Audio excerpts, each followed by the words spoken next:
The content you're about to hear may be graphic in nature. Listener discretion is advised.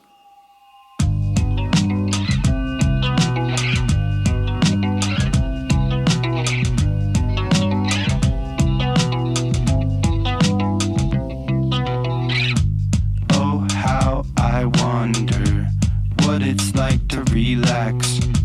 See the sky down under. Hope my plans collapse.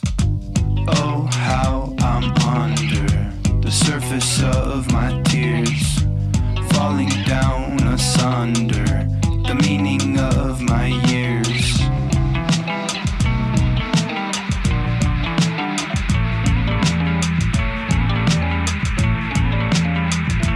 This is True Crime XS.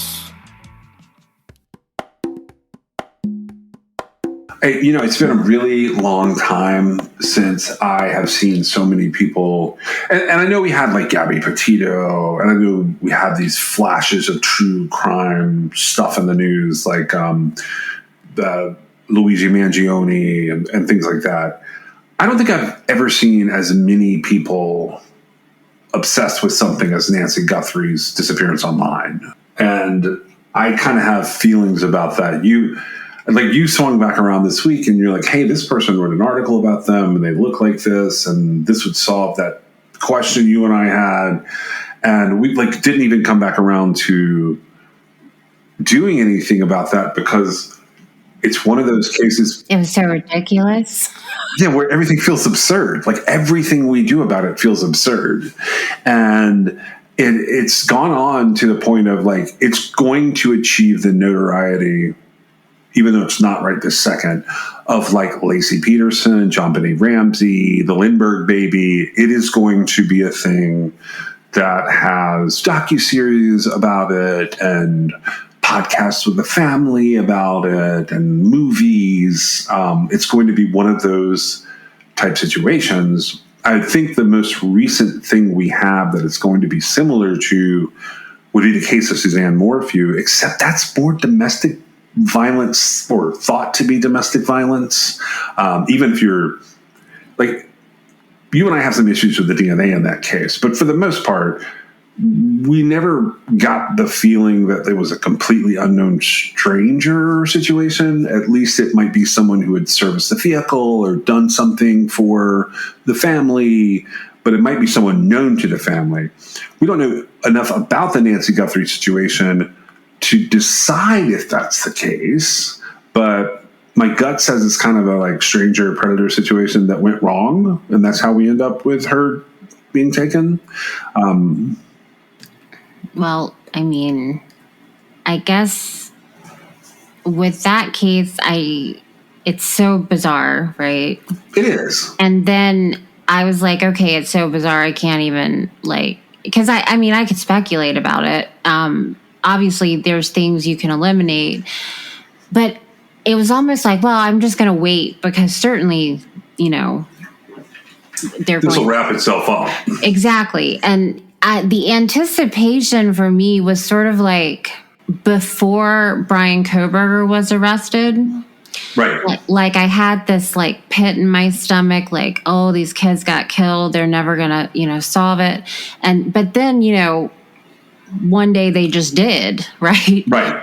And so I was like, okay. And so I was just okay, now I'm going to wait for them to solve this. And then I realized I'm not sure that's going to happen again.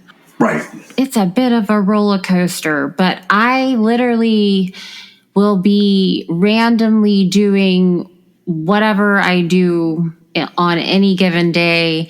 And I will have an intrusive thought of where is Nancy Guthrie? Yeah.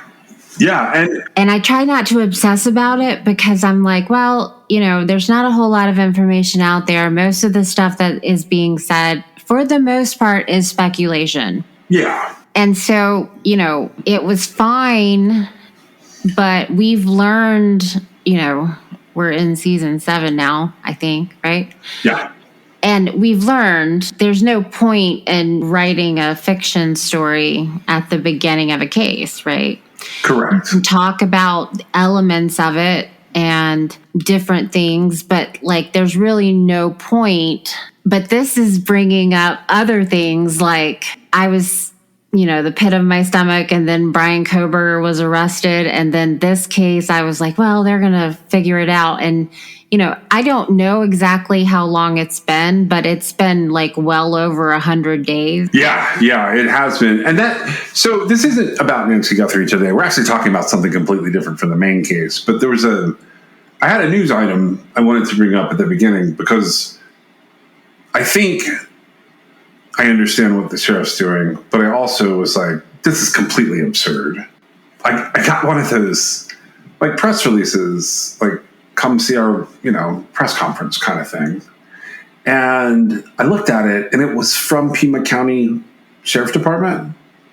And I was just like, this is very strange, because at first I was like, is that where Nancy Guthrie is? And then I was like, I'm pretty sure it is. Is it going to be about something related to that? And then I finally clicked into it and saw the headline on it. And I was like, this is absurd. Just like the rest of this.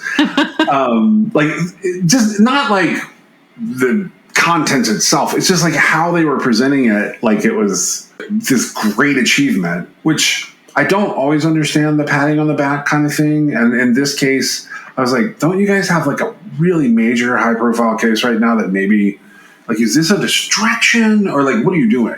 I went to KOLD.com for a reason. So that's News 13 out of Tucson, Arizona. Well, it's out of Arizona, but this is the Tucson area for this case. News 13 staff, which I think they go by 13 News if you hear the television jingle. Sean Mahoney and Michael Cooper, they were all working on this. It's so ridiculous, but it is interesting. It's a cold case arrest for murder of a woman, which is unusual, but also it's of a 79-year-old woman, and the case is so old. The headline says, Pima County woman accused of killing stepfather in 1975. It says, thanks to forensic genealogy and DNA testing, a 79-year-old Pima County woman has been accused of killing her stepfather more than 5 decades ago. The Pima County Sheriff's Department announced Carol Ann Beal was arrested in the 7800 block of North Stargrass Drive on Thursday, May 28th. So just happened. Beal is facing a first-degree murder charge and being held on a $500,000 bond for the death of William Reginald Sifley. If she bonds out, she cannot leave the state, have any weapons, or contact the victim's family in any way. I don't know why they put that in there. I know they thread that on everything to fill space or whatever. Those are standard release order directions. Like they're literally defaults. Don't leave the area. You can't have any weapons. Don't contact the victim's family. According to a records check, Carol Beal's home is located in the 7400 block of North La Canada Drive, which is near Ena Road.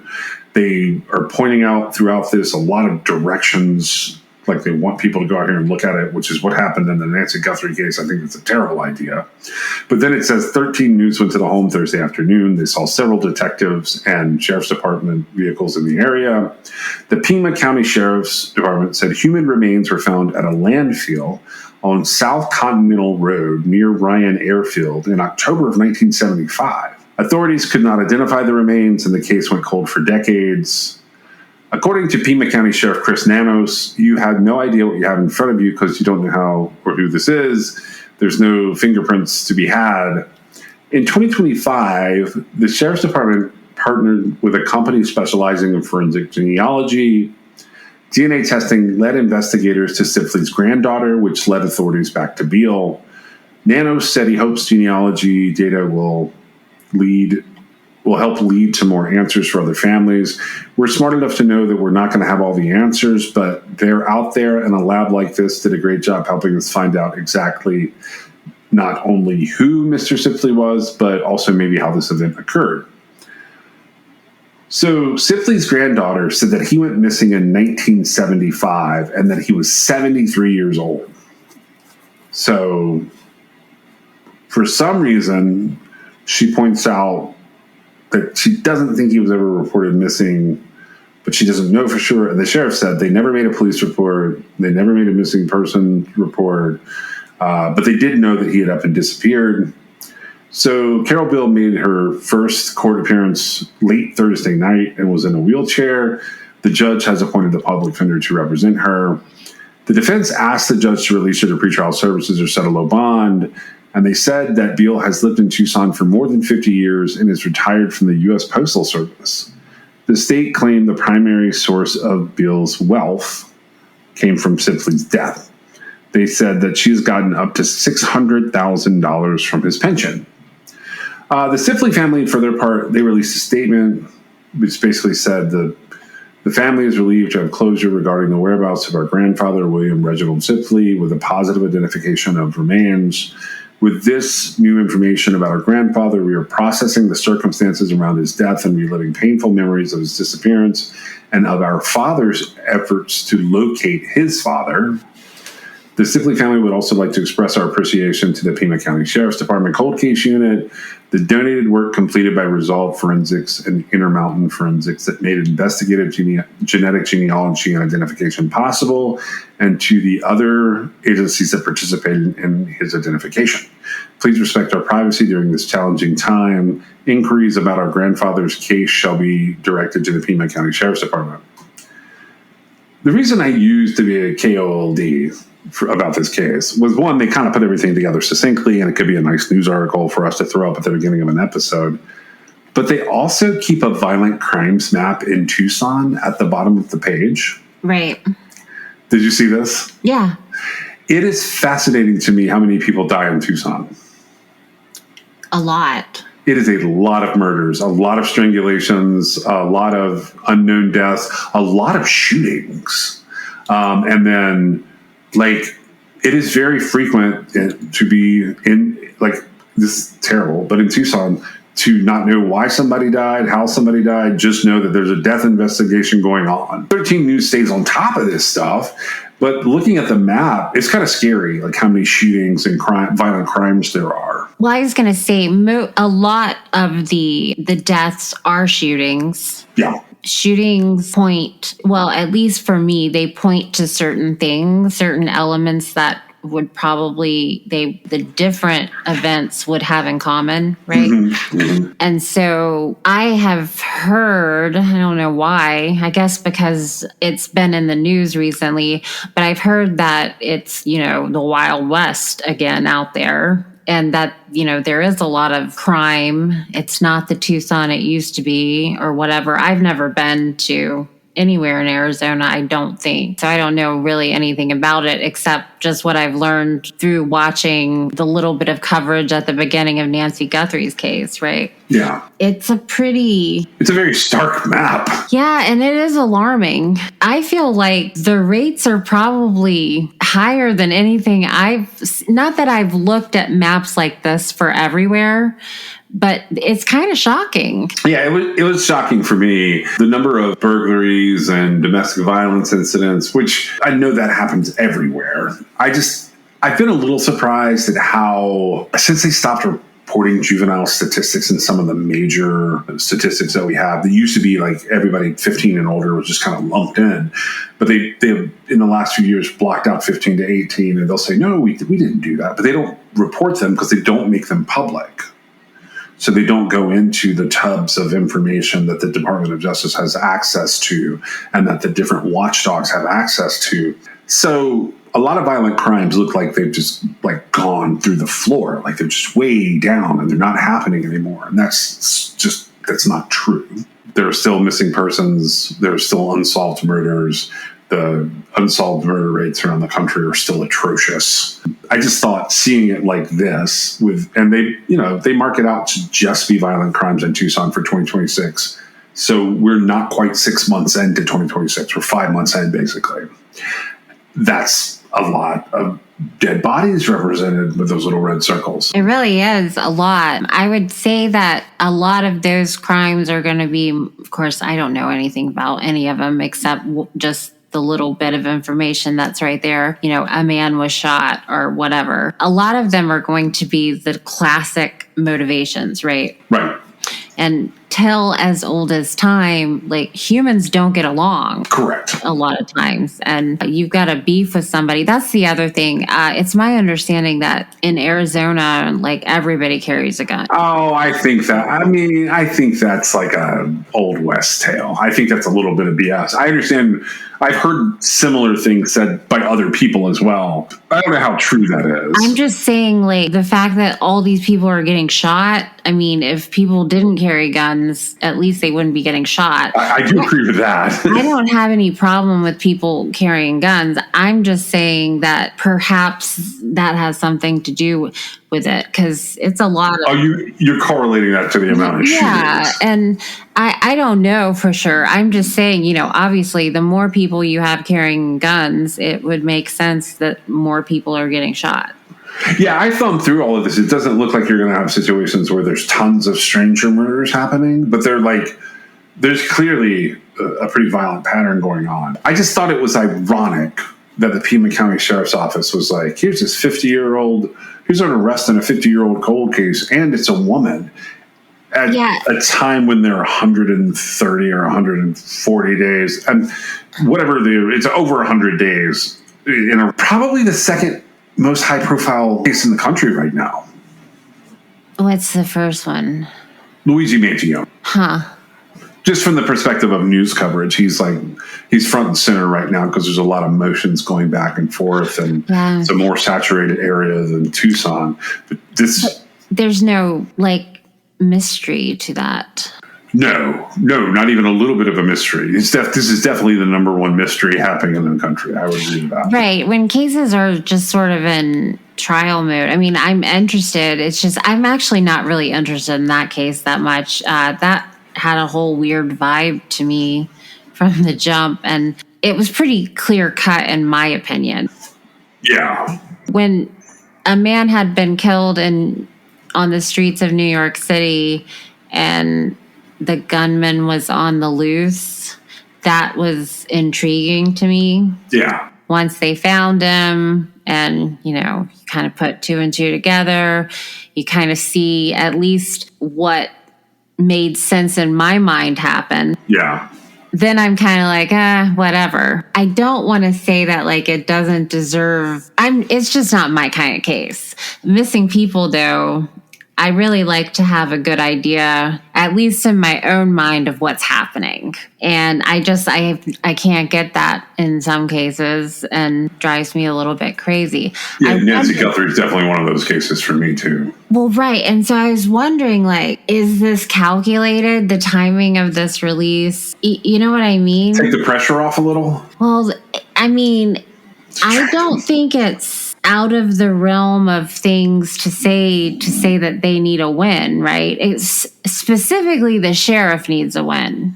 Yeah. I don't have a lot more on this right now. I was bringing up Nancy Guthrie. I was pointing out this sheriff needs a win situation, which I totally agree with. I think it's fascinating that it is a woman who's 79 years old being arrested for a 50-year-old murder. Well, what's interesting to me is they don't really say anything about why she was arrested. No, we're not there yet. It just happened. You and I are recording this on a Saturday morning. It just happened. Well, I understand that, but my brain didn't make the leap as to why genetic genealogy identifying him as the found body immediately had her arrested, right? I think she was living with him at the time. My goal was to get a little more on this, but I have not seen the information yet. I think we're a little ahead of what's going to happen in terms of the Carol and Bill news. And I was just curious because it is a 79-year-old woman arrested for a 50-year-old murder, right? Maybe she confessed. Yeah, it's possible. But my guess is they're saying in here that she was collecting the pension somehow. So my guess is that it's going to be one of those things where she's accused of for financial gain, and it's more of a paper trail. They use the investigative genetic genealogy to identify the remains, realize nobody had reported this guy missing, and the last person to see him alive had collected all the money out of his bank accounts. And that turns out to be her. That's my guess. Yeah, maybe. And then I was confused because of they were saying his family, and I guess it was his son. It did come up later in the Yeah. and that would have been, I guess, her stepbrother, half brother. I don't know.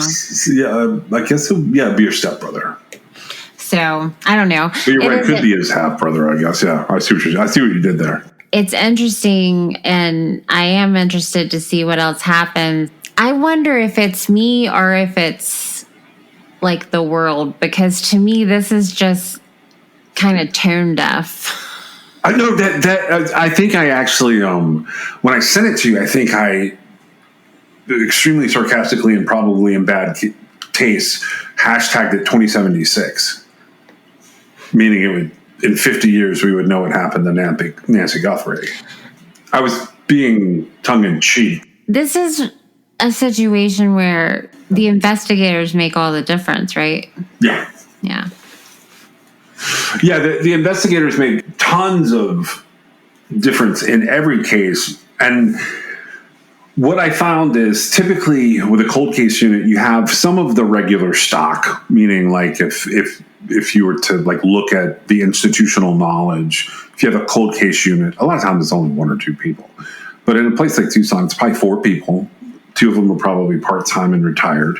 But with cold case units, a lot of times you get people who weren't doing the typical BS in that particular department at the time it happened. So when they start looking through the paperwork on things of what paperwork is available, they have questions that relate more to their particular technique, training, and whatever institutional knowledge from somewhere else they bring with them. And those questions are like kind of kicking over rocks. Like, sometimes under a rock, what you find is interesting. And I think when that may be the case here, maybe not. But it does feel more like this is just a distraction from the fact that we have this high profile case and all these eyes on us. And even when we brought in the FBI, we didn't get an answer in that. But look, we still solved this 50-year-old murder case that was actually unidentified human remains in the landfill. Like, wait, what? Okay, I'll look at that one. And so that's where I looked at the press release. It's not going to make a full episode. It's just making the news headline because I happen to have like another cold case I wanted to talk about. And I was like, I can tie this to it. You know what I mean? Yeah, exactly. And the fact that like I still want to know what's going on with Nancy Guthrie. Do you have anything else on Carol Ann Beal or Mr. Sipsley's very old cold homicide? I don't. It's interesting. Yeah. It'll be interesting to see how it unfolds and if there's more to it. So I was looking at, I have one of those like aggregate news apps on my phone that like sends you a bunch of headlines. And they sent a cold case update. And I noticed the title.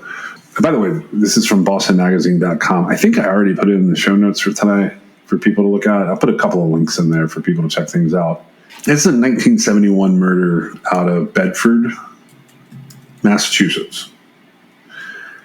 And it basically says the oldest cold case murder ever solved in Massachusetts for the headline. This is about the 1971 murder of Natalie Schublin. Have you ever heard of her? Yeah, just what we've learned now. Well, it's so weird to me how they like wrote all this up. I was trying to figure out if I was misunderstanding what they were saying with the headline. I am going to talk a little bit about this story, but I have to say to John Tucker, I must be misunderstanding something he's saying. Because he's saying that the oldest cold case homicide in Massachusetts is just solved, right? Right. And he's saying that's the June 10th, 1971 homicide of Natalie Schumann, and it's solved by this district attorney leading a cold case unit and pretty much present day. Except that's impossible. And we've covered other cases on here that proves that to be impossible. But DNA was used to identify the man responsible for Jane Britton's murder. And I think they're saying, I think what he meant to say was like someone was convicted. If he had changed the words of the headline, and talk about getting into semantics here, the oldest cold case murder ever solved in Massachusetts. If he had changed it to say the oldest cold case conviction in Massachusetts, that would be more true. But the problem is, like, Jane Britton's murder is from 1969, January 7th, 1969. So it's almost 1968. So when was it solved? So in November 2018. So maybe he was talking about off the current list. Could be that too. But the bottom of the article, that was the thing that threw me off. And I tried to give him the benefit of the doubt because it's a decent article. I've included a link to it where people can look at it ad-free. It says more than 300 murder cases in Middlesex County remain unsolved. There is no state tracking system for cold cases. Boston Magazine reached out to all 11 of Massachusetts DA offices to ask about the oldest case resulting in a conviction. So that's kind of where he's like leaning, I guess. Only the Hampton County office could cite a murder predating 1971, which pleaded down to a manslaughter conviction. So I understand what he's saying, but the Jane Britton murder, I felt like was pretty important and kind of feels left out there because it also happened in Middlesex County.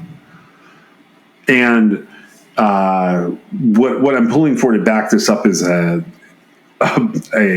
another press release from a while ago. Did you have something to say there? Go ahead. Now I'm really confused because you're right. I didn't actually notice anything about that, but I wonder why it's put that way. Well, that brings me to my question, which I'm going to read you this press release, and then I'm going to get to my question, and then we're going to talk about the Natalie's case. Okay. So this press release is from November 2018. So it's predating our podcast by a year or so. I think it's come up in some other things we looked at. It says DNA used to identify man responsible for 1969 murder of Jane Britton. This is the press release from the Middlesex District Attorney's Office up in Massachusetts. It's in Woburn. It says Middlesex District Attorney Marion Ryan announced today that Michael Sumter, a career criminal with ties to Cambridge, has been identified as the person responsible for the 1969 murder of Jane Britton. They talk about it a little bit here. Michael Sumter is a really bad dude. He is a serial killer. He is a true serial killer, like a lust sexual sadist murderer. Using DNA testing, investigators were able to initially exclude other potential persons of interest and affirmatively identify Sumter as the perpetrator of this crime. Sumter had been linked to 2 other homicides of women in the Boston area. The murder of Jane Britton has raised many questions and piqued the interest of members of the community over the past 50 years. This is according to District Attorney Marion Ryan. Multiple teams of investigators have been assigned to this case, looking into tips from the public and ruling out multiple suspects as a direct result of their perseverance and utilization of the latest advances in forensic technology available to the Massachusetts State Police Crime Lab today. I'm confident the mystery of who killed Jane Britton has finally been solved, and this case is officially closed. On January 7th, 1969, at 12:40 p.m., the body of Jane Britton, 23, of Needham, a graduate student in anthropology at Harvard University, was found in her 4th-floor apartment located at 6 University Road in Cambridge by her boyfriend, who came to check on her after she had failed to appear to take an exam that morning. What kind of exam are you taking in January? Anyways, she had been sexually assaulted and struck multiple times in the head. This case posed many challenges for investigators. Over the years, we followed up on many leads regarding individuals with suspected ties to Jane Britton. Additionally, this case has had several red herrings, including the presence of red ochre at the crime scene. Do you remember this now? Yeah. Which ultimately proved unrelated to the crime. Over time, as people's memories fade and witnesses died, it became even more difficult to follow up on new investigatory leads. We're grateful to the many members of the public who have expressed an interest in this case. Today, we are able to provide closure to Jane's family, friends, and those who knew her. In 2017, the Middlesex District Attorney's Office received several requests for the Jane Britton file to be released to the public. Although prosecutors continued to hold out hope there might be a DNA match to the partial profile taken from the scene that might identify the person who had killed Jane Britton, the case seemed to have hit a dead end.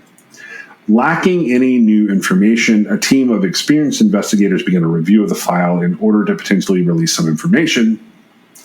With fresh eyes on the file, investigators also sought to determine whether there were further investigative actions that could be taken, including consulting with the Massachusetts State Police Crime Lab about whether any new advances in forensic DNA technology might be of assistance in yielding a more comprehensive evidence profile. That's so wild to me that everything I'm saying and about to say took place in 2018, which means it was 8 years ago.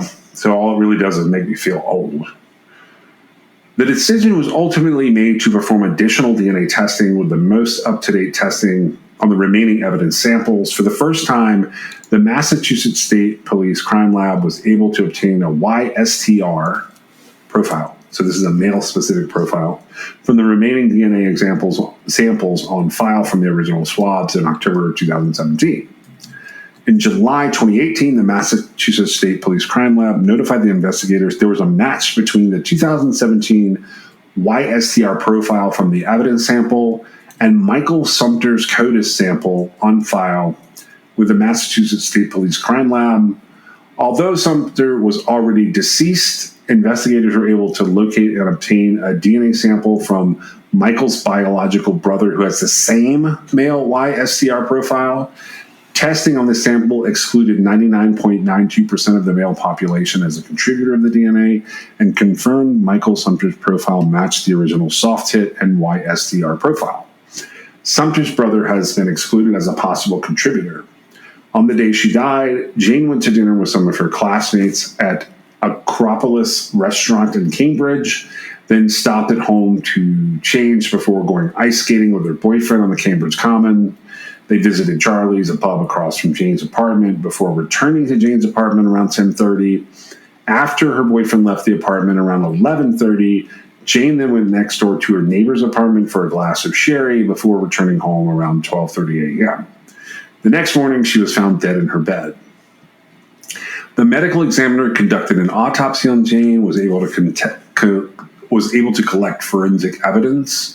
He ruled she'd been struck by a blunt object multiple times, resulting in fractures of her skull, contusions, and lacerations of the brain, which were ultimately her cause of death. A murder weapon was never positively identified. Subsequent toxicology testing revealed that her blood alcohol was negative, but her stomach alcohol was 0.08, suggesting that the alcohol she ingested did not have time to metabolize and make it to the bloodstream before death. And they're saying this indicated that Jane was killed shortly after returning to her apartment. On January 7th of 1969, a resident of Jane's apartment building reported hearing someone on the fire escape connected to Jane's apartment earlier on the evening of her murder. A second witness was able to detail that a man who appeared to be approximately 6 feet tall, around 170 pounds, was seen running in the street near Jane's apartment at 1:30 a.m. At the time, Mr. Sumter would have been 5'11", weighing around 185 pounds. They know this from a 1972 arrest. It's believed Sumter entered Jane's apartment through a window, assaulted her, and murdered her in her bed before fleeing. Sumter had ties to Cambridge, including having lived in Cambridge as a young child. He went to school at Cambridge Public Schools. He was involved with Cambridge police as a juvenile and had a girlfriend who lived in Cambridge in the late 60s. In 1967, less than 2 years before Jane's murder, Sumter was working on Arrow Street in Cambridge, about a mile from Jane's apartment.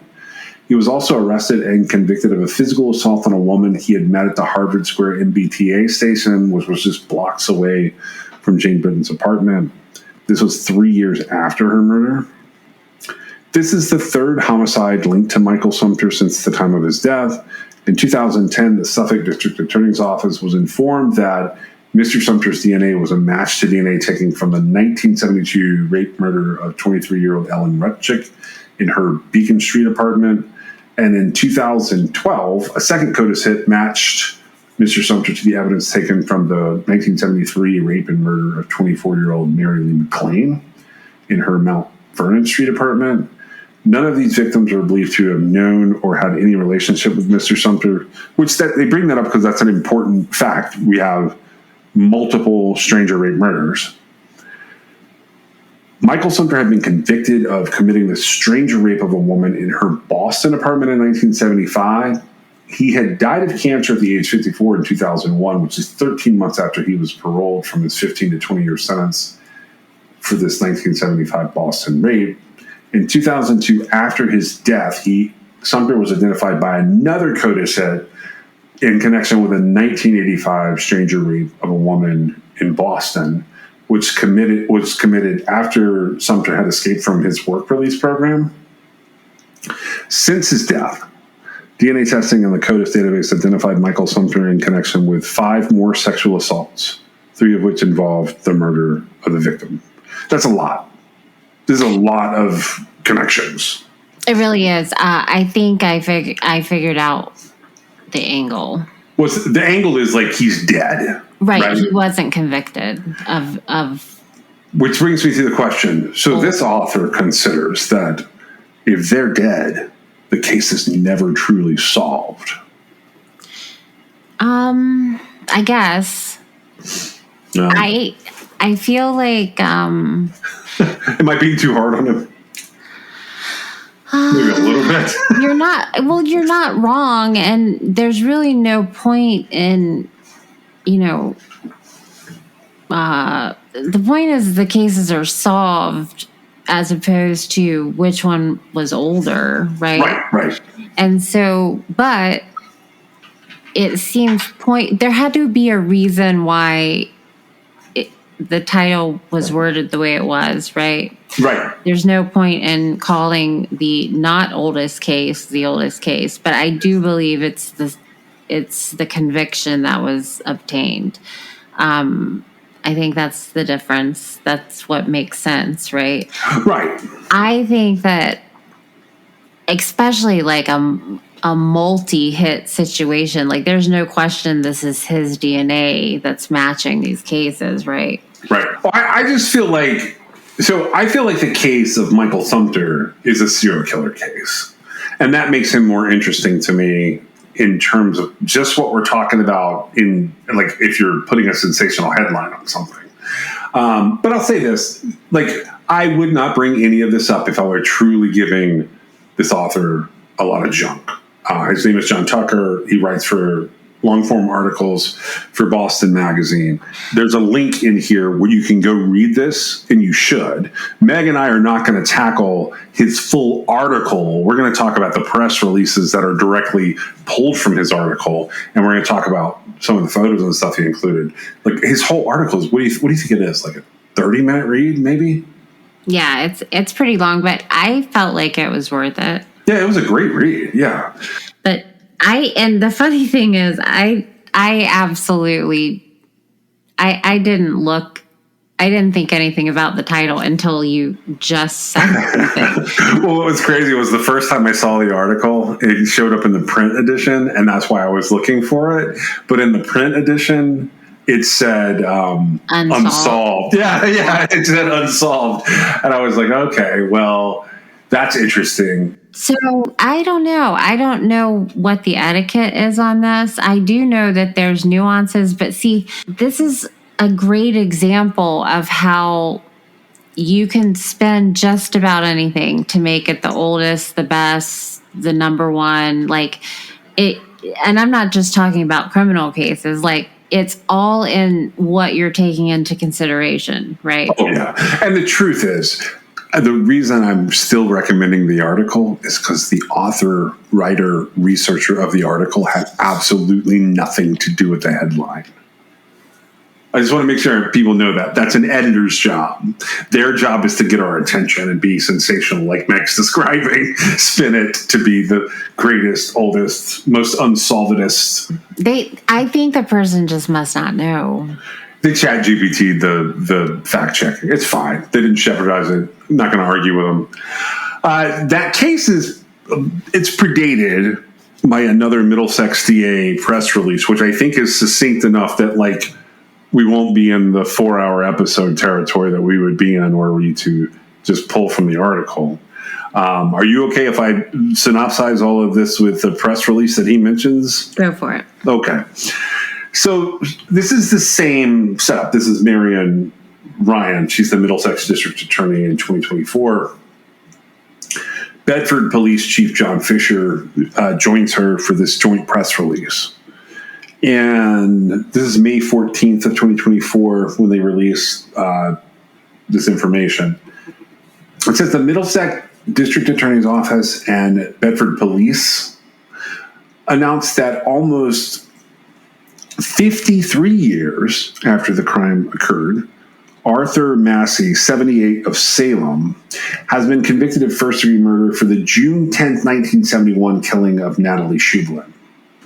A Middlesex Superior Court jury convicted Massey of solicitation to suborn perjury in the trial of a capital indictment, which I have to say is up there with the alphabet assault for the most words in a criminal charge subheading.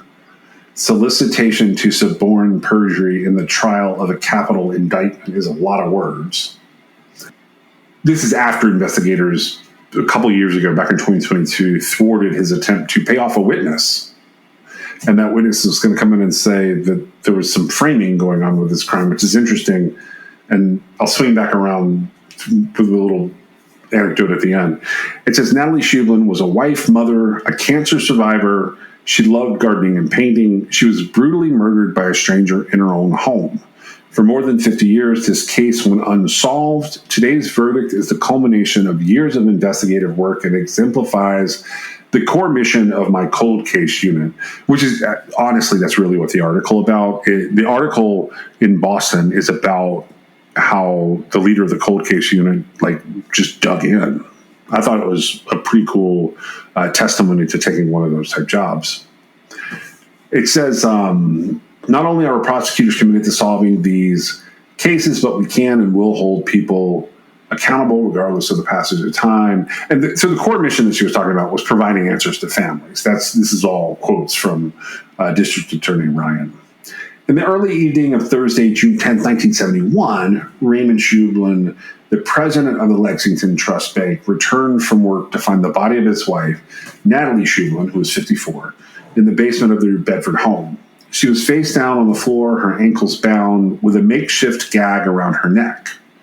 Mr. Shublin immediately contacted the Bedford Police Department, whose officers arrived within minutes. Based on the state of her body, it appeared that she had only been dead for a short time. And an autopsy subsequently determined that Mrs. Shublin had been stabbed with a knife multiple times and struck with an unidentified object. That unidentified object caused a massive blunt force injury to her skull. The investigation revealed that a set of bank keys were missing. I don't know if you can get more on the nose than that. You break into the bank president's home and take the bank keys. I can't imagine where we should look for that guy. Can you? I know, right? So the other thing was Miss Shublin's automobile, a blue and white 1969 Chevy Impala, had been taken. So police canvassed the area. They interviewed neighbors. They start looking for the missing vehicle. By 8:42 p.m., so this is like a couple hours, basically. Figured he gets home between 5 and 6, maybe a little later. They locate this Impala in the parking lot of a nearby VA hospital. It's about half a mile away or a little less from the murder scene. The car appeared to have been intentionally wiped down to remove fingerprints, but they were able to observe and collect several latent prints from it, including one from the right rear window. Police pursued dozens of potential leads, but no suspect was identified. In 1999, fingerprint examiners from the Massachusetts State Police used a new tool, the FBI's AFIS system, which is the Automated Fingerprint Identification System. I think it's actually Automated Fingerprint Index System. But it is. Okay. But I've seen it used both ways. Okay. They used this to attempt to identify the fingerprints found on the Impala and other latent fingerprints found at the crime scene. Through AFIS at this time, they were able to identify Arthur L. Massey as a potential candidate. Subsequent analysis of that print by 2 state police fingerprint experts confirmed that the latent print recovered from the victim's vehicle matched Massey's left thumb. Police interviewed Massey in 2000, but he denied ever having been in Bedford or having any knowledge of the murder. And in 2005, they re-interviewed Massey. He changed his story, claiming he had been solicited by an organized crime associate to murder the wife of a banker and to make the murder look like a break-in, but he had refused the solicitation. In 2019, the cold case unit created by District Attorney Ryan re-examined the case, gathering information about the defendant's past in an effort to identify new witnesses. During the course of this wide-ranging investigation, detectives identified a woman who admitted she had been involved with Massey in schemes to defraud banks in the 90s. She revealed that Massey had admitted to her that he had organized crime connections and that he had once stabbed someone to death in their home. That information, along with the other facts of the case, were presented to the Middlesex County Grand Jury, which returned an indictment for first-degree murder. While he was in custody for the murder charge, Massey attempted to procure a witness to give false testimony at his trial, offering a $1,000 cash payment if the witness would falsely claim that Massey had been framed for the murder in an effort to derail the prosecution. Working with the Middlesex Sheriff's Office, investigators were able to thwart this plot, and prosecutors brought an additional charge of solicitation to suborn perjury in the trial of a capital indictment. That charge was joined for trial along with the indictment alleging first-degree murder. So the jury hears the case, they deliberate for 3 days, and they convict Arthur Massey in connection with Natalie Shublin's murder. So obviously, I'm synopsizing a lot. The other article kind of gets into some really wild stuff about different cold cases, but it focuses, I think it's fair to say it focuses almost entirely on this case. Yeah. I think it's so interesting that probably in every jurisdiction in the country, there's one of these. Like every county probably has one of these cases, if not more. Right. I was going to say at least. I mean, probably. I do think it's like you called it a blizzard, and I think that's 100% sure. No, I called it an avalanche. You called it an avalanche. I'm sorry. You called it an avalanche, and I think that's 100% certain that that's what it is. It's certainly an avalanche. But at this point, I am absolutely blown away with like how, I don't know, this is two things that are convex for me that are kind of weird. Have you seen how much like nonsense there is on social media of like old cases, and it has like a lot of factual errors in it, but it's like reels constantly running about, or Facebook posts or Instagram posts about cases that like you and I have researched to death? Yeah, and they're just wrong. Yeah. There's lots of podcasts and YouTubes that put out wrong information, and I am always able to find something either connected to a case that like isn't all that talked about, or a brand new case altogether that nobody's talked about. And I am so glad that Boston Magazine took a chance on telling this version of the story where you can incorporate a bunch of these cold cases. Because if you think about it, Massachusetts is where we get Ruth Marie Terry's case. Like that's the Lady of the Dunes, which everybody knew the Lady of the Dunes case. Right. But nobody knew as much. And when it's finally, like, when she's finally identified and her husband turned out to have killed her, it's not as interesting. It was way more interesting when, like, they had, like, maybe it's an extra from Jaws. Maybe, do you remember all this, like, craziness they had about it? Yeah, I remember it was crazy. And there was, like, there was a serial killer up there. I think Tony Costa was a suspect in that case.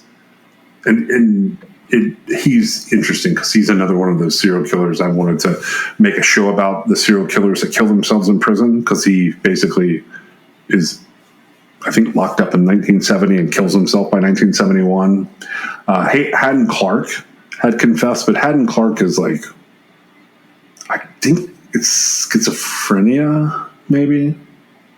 Anyways, I bring all this up because that's briefly, I think they touch on the cold case unit as a whole. and some of the different murders they've worked on, but they talk about the Massachusetts State Crime Lab, which, the Karen Reed trial taught me that Massachusetts is apparently the most expensive place to live in America. Did you know that before Karen Reed? I think I probably did. The only place that comes close is Hawaii. Yeah, that's interesting, isn't it? Yeah, it is. I don't have a ton more on this. I don't feel like. I mean, did you have more on this? Because I kind of just zoomed through that. I apologize for doing that. Well, no, I mean, once the narrative is laid out, it's pretty straightforward. It was straightforward enough that, they had this dude lined up just using his fingerprint. Yeah.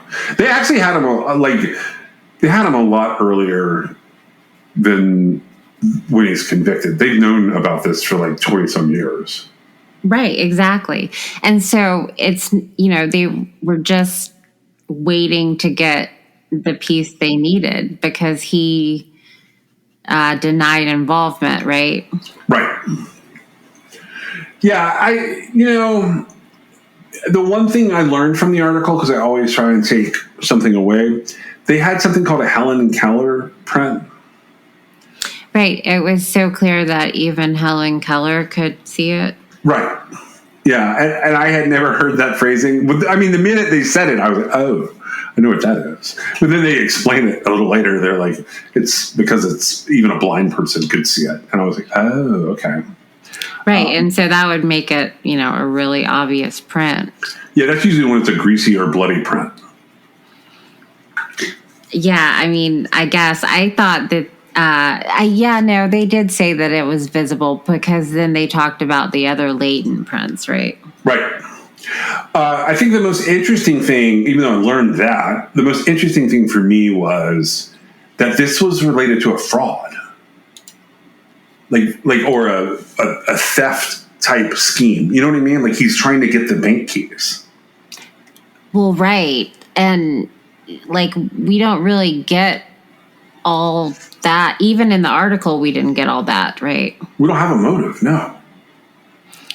And I'm pretty sure the bank, because wasn't it that the bank, and I think they named the bank, which was interesting that they named it, but didn't they put up a $5,000 reward, but then they also changed their locks, right?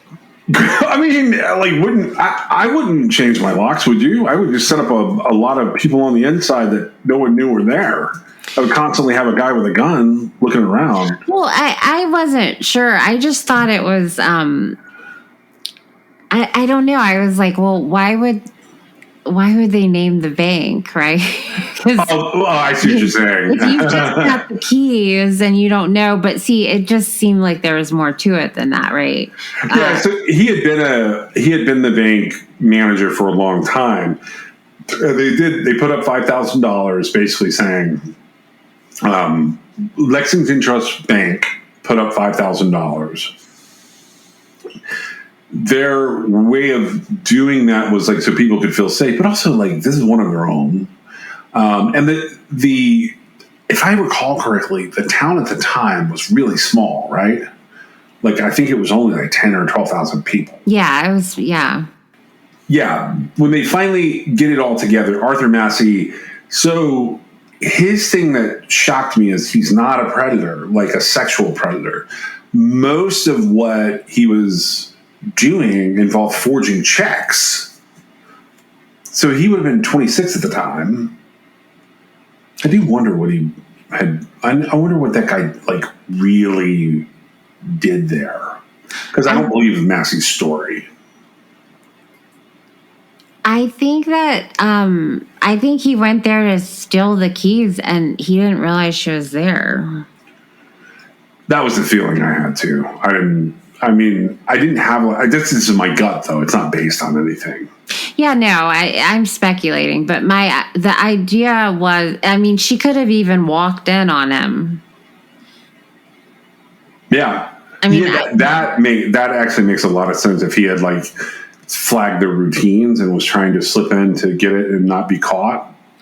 Right. And the viciousness that, was conveyed, it's not like there was a picture, but what, it got my attention in that it seemed like it could very well be I feel like it could be a serial killer. Well, it was like well, what I'm saying is, like, if you're at a house robbing it and like you think you're alone and you've done your homework on the house, nobody should be coming home, and then suddenly somebody's there, you're going to have like a rageful reaction, and it's not even, it's probably more adrenaline than anything else, right? Because typically, I think it's rage or panic. Well, probably panic. And, she wasn't shot, was she? No, she was, okay, so... like beaten to death, right? The deal hold on, I'm going to pull it back up to the top of the article here. They, And that always makes me think that, like, he didn't even have a weapon.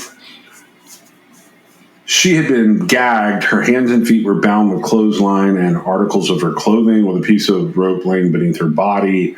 She lay face down on the blood-soaked rug. She had been stabbed twice, and part of her skull had been bludgeoned into fragments. Right, and that, to me, says something like she walked in on him, it threw a wrench in his plan. Because after that happened, he couldn't do anything that he had planned to do, for the initial reason. Like, if he was there to steal the bank keys, because he killed her, he couldn't do any of that other stuff, right? Yeah. And that would have been frustrating. Yeah, and so her murder was, it's thought to have had the weapons pulled from the home, because missing from the home is a paring knife, either from the block or from the chair, and then a pinch bar, which is a big old crowbar, usually about 5 feet long. Right, and that's what I was thinking, was he probably didn't even have a weapon, so he had to just improvise whatever he could get his hands on, right? Because he was panicking in that moment. But, it's nonsensical, because you're going to get in a lot more trouble for murdering someone than you are for, if he didn't murder her and she turned him in for being in her house, right? Right. So it doesn't make any sense. But then again, he did get away with it, right? Correct. Yeah, I mean, it was so sad because the husband, Raymond, he ends up selling the house a year after the murder.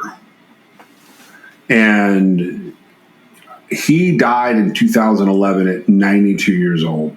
So he would have had like an inkling. I'm sure they told him they had a suspect that they couldn't find anything on. But it's going to be another 15 years before a conviction happens. Or is it 14 years from 2011 when he dies? Conviction is what, 2025? That's so long. Right, but we don't know how much they had shared, right? Right, we have no idea. I will say Arthur Massey in the pictures that they have in the article from Boston Magazine and from what I could find online, he's an interesting looking dude. His mugshots from the 70s, he looks more like a schemer. And by the 90s, he looks more like out-of-work pornographer. He has a giant handlebar mustache, and I was just like, oh my gosh, what is happening to his mustache? To me, this is so terrible to say. To me, it looked like his life was a whole lot more interesting in his head than it was in reality. Yeah, like, he made everything sound... I think he also, like, the things that came out of his mouth were the things from his head. But, like, one of the women in the article described that they would dumpster dive behind banks for, like, shreds of paper that had whole account numbers and names on them. Then they would forge checks, deposit them, get half the money back in cash, and use that money to live.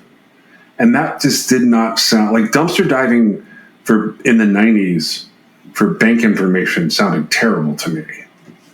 Well, it was like the pre-scams scammers. Oh yeah. It kind of is, but like the ones that are doing all the retirement scams today and all the ones that come from like the call banks in different countries where we get constant phone calls about nonsense. It's kind of early days that. Because they're just picking bits and pieces off the internet too, right? Right. But to me, that seems like, well, I don't know what the people are doing today, but like to me, like it actually seems like it would be less annoying to have somebody just get paperwork instead of calling you constantly, right? I've never understood what they're getting at here. Oh yeah, I blocked so many numbers in the last 2 years, and I realized that like that's not really a way to deal with all of this. Just to clog up my blocked numbers.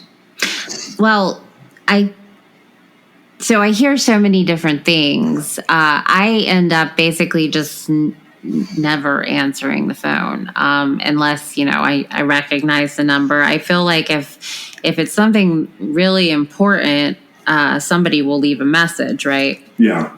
And other than that, I don't worry about it. I am certain that whatever they're telling me doesn't apply to me. And it's kind of weird, the whole tactic that's taken. I don't so much understand it. I feel like that our curiosity about it is kind of why we do the scammers every once in a while. Yeah. But this dude looks like that would have been right up his alley. Yeah, no, it kind of does. I think people should read up on this one. I don't think it's going to turn into anything on Netflix or some big documentary. I do think the article's well written, and I think the case itself is interesting. I don't have a ton of information on it that like is new to like something we did or found or pieced together that no one else did, except for my question of why are they calling this the oldest cold case? And I think it's the conviction. It's got to be that. Yeah. And I don't actually know what the appropriate phrasing of that would be. Well, I don't know what the etiquette is. I think we've actually talked about this previously about how, a closed case, is it really solved? Like if it doesn't go through the judicial process. Yeah, you and I have definitely talked about that. I'm pretty sure it would have made its way here by now. Yeah. So, Do you have anything else on this one or? Nope.